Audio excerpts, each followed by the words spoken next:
All right, day 25 jump rope explorations. I have some tips for you on how to learn a jump rope step and just talking about jump roping in general. So, let's talk about how to learn a step first. So, the jump roping has this unique element of being um, having that element of speed, so that when you see someone do something that looks a little bit fancy, especially, it's going too fast, you don't know what's happening, and things are whipping around.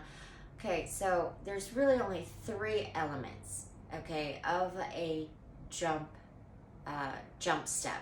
So whereas maybe a different exercise or type of exercise might be look complicated because it's got combinations or compound movements, in those it's just a matter of memorizing what those movements are. The jump rope is different, right? So the three elements that you need to break it down to are: number one, a foot pattern. So whether the foot's together, apart, staggered, diagonal, okay, and then you have the element of whether the rope is clearing both feet at the same time or just one foot at a time. And third and lastly, it's timing. And timing is whether there's a delay in the speed in which the both feet come down or not. And the timing could also be the number of clearance of the rope, per foot. So those are the three elements though. So if you're way more of a visual learner, it could help you to watch a jump rope video, a step video in slow-mo. But even without that, as long as you have the three elements you understand the three elements, then you're good to try it.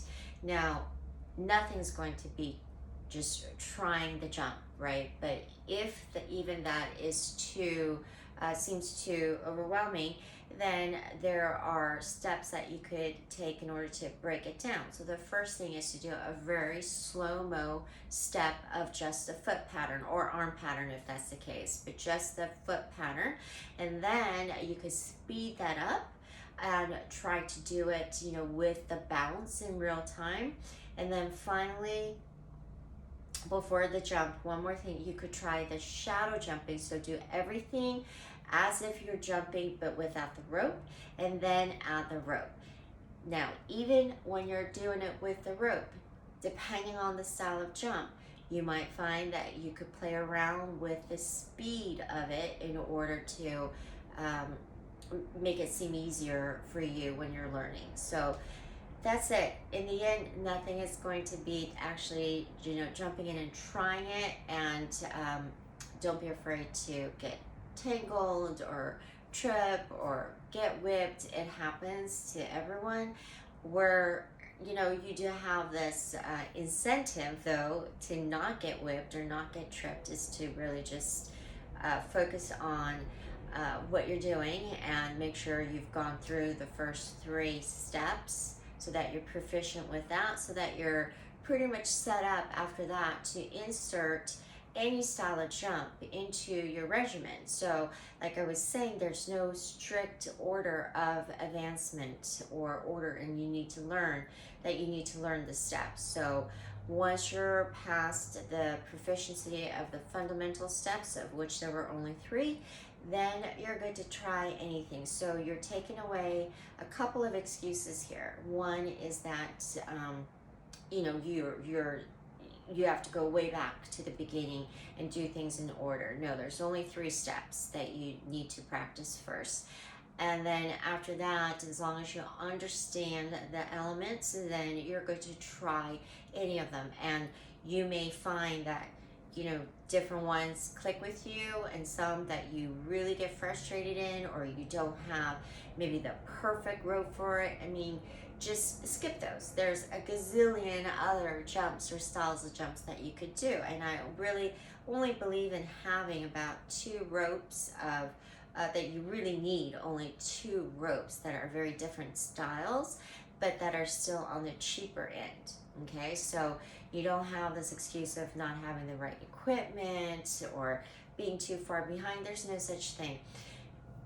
As far as jump roping as an exercise in general, When I say it's for everyone, it really is for everyone. Not only that everyone can do it, I'm not going to say should, but that you cannot not do it. That's how I'm going to choose to phrase it.